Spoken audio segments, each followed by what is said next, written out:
Exercice numéro 2. On considère la projection de la maille monoclinique suivante. La voilà.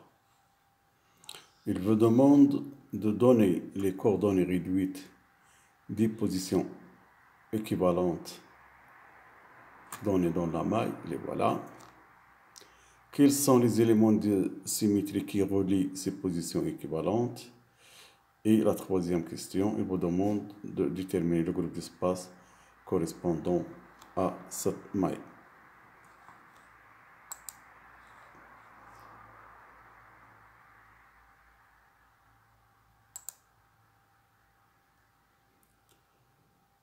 Donc pour la solution, voilà la projection demandée, ou bien donnée dans l'exercice plutôt, s'il vous plaît. Et j'ai ajouté des numéros des positions de 1 à 8 parce qu'ils sont 8 positions. Pour la première question concernant les positions équivalentes. Donc la position 1, c'est, je peux noter ça c'est X, ça c'est Y, et Z c'est le plus. C'est 1, c'est X, Y, Z. La deuxième position, c'est là, c'est 1 moins X. 1 moins X, c'est l'équivalent de moins X. C'est-à-dire son équivalent se trouve ici. Y ne change pas. Et Z, je peux la lire directement 1 demi moins Z. Troisième position, c'est de là à là, c'est 1 demi A. C'est 1 demi moins cette partie, c'est X. C'est 1 demi moins X. Selon Y, ça c'est 1 demi moins Y. Et Z, je peux la lire directement, c'est moins Z. Position 4, c'est 1 demi plus X, 1 demi moins Y et 1 demi plus Z. La position 5, de là à là, c'est 1 demi plus X. Pardon. De là à là, c'est 1 demi moins X. De là à là, c'est 1 demi plus Y. Et Z, c'est 1 demi moins Z. C'est-à-dire, l'altitude Z, c'est 1 demi moins Z. La valeur selon Z.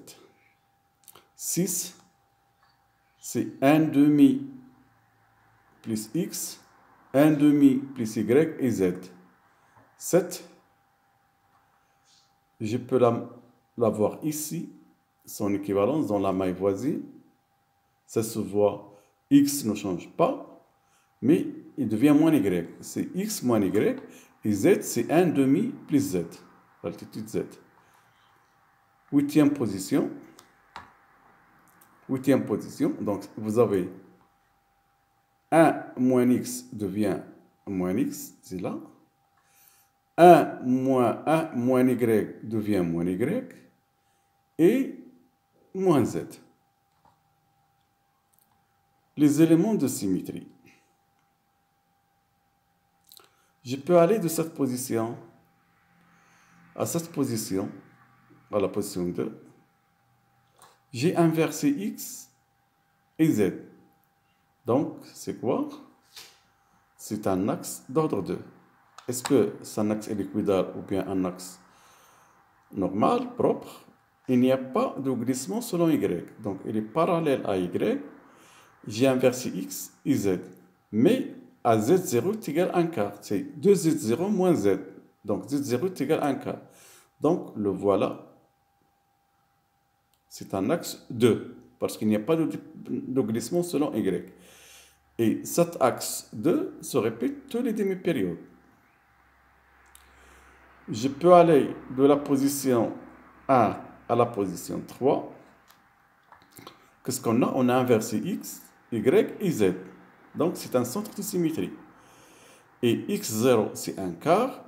Y0, c'est 1 quart. 2X0 moins X. 2X0 moins X. 2Y0 moins Y. et 2z0 moins z. Donc ici, x0 est égal à 1 quart, y0 est égal à 1 quart, et z0 est égal à 0. Donc c'est ici. Donc, il se répète tous les demi-périodes pour l'orthorhombique. Je peux aller de la position 1 à la position 4. Qu'est-ce que j'ai? J'ai inversé uniquement y. Donc, c'est un miroir. Est-ce que c'est un miroir propre ou un plan de glissement? Voilà, il y a deux glissements. Un demi selon l'axe des x et un demi selon l'axe des y. Donc, c'est un plan N. Ce plan N, il est perpendiculaire à y. Perpendiculaire à y. Donc, il se répète tous les demi-périodes. Je peux aller de la position 1 à la position 5. Dans la position 5, j'ai inversé 2. C'est un axe d'ordre 2. Est-ce que c'est un axe propre ou équidal? Il y a un glissement 1,5 ici, donc il est pareil à y, avec un glissement de 1,5. Donc c'est un axe équidal de 1. Il se situe à x0 est égal à 1 quart et z0 est égal à 1 quart. Donc voilà x0 et voilà z0. Il se répète tous les demi-périodes. Je peux aller de la position 1 à la position 6. Ici, j'ai inversé rien. Il y a deux déplacements selon OX et OY. Donc, c'est un mode de réseau. C'est le mode de réseau C. Je peux aller de la position 1 à la position 7. La position 7, j'ai inversé uniquement Y. Signifie quoi? C'est un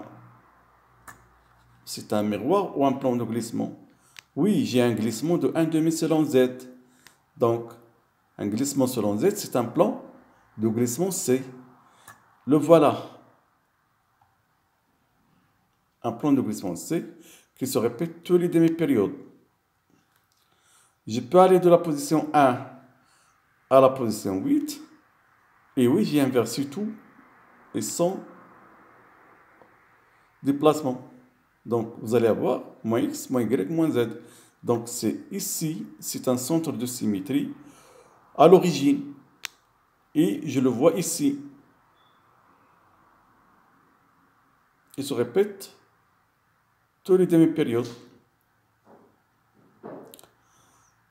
Je reprends le schéma. Je constate que j'ai un axe 2 et un 2, 1 parallèle au Y. C'est l'orientation 0, 1, 0. Et j'ai un plan C et un plan N perpendiculaire à la direction Y qui est 0, 1, 0. Pour répondre à la question numéro 3, je vais utiliser ces données. Donc, comme j'avais dit,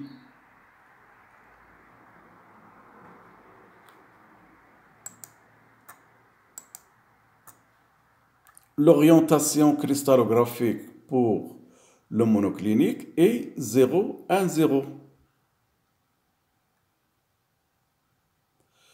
Et j'avais dit que selon cette direction, j'ai un axe A2 et un axe équidal de A parallèle.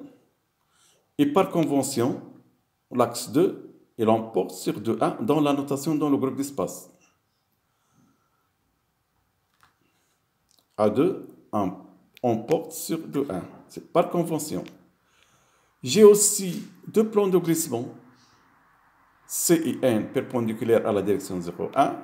Et par convention, dans l'ordre, C, il emporte sur le plan de glissement N. Le plan de glissement C emporte sur le plan de glissement N. Le mode de réseau, il est indiqué dans la projection, c'est C. Par conséquent, le groupe d'espace regroupe toutes ces informations, regroupe le mode de réseau C, un axe 2 et un plan de glissement C. L'axe 2 il est perpendiculaire à C. Donc, le groupe d'espace est C2 sur C.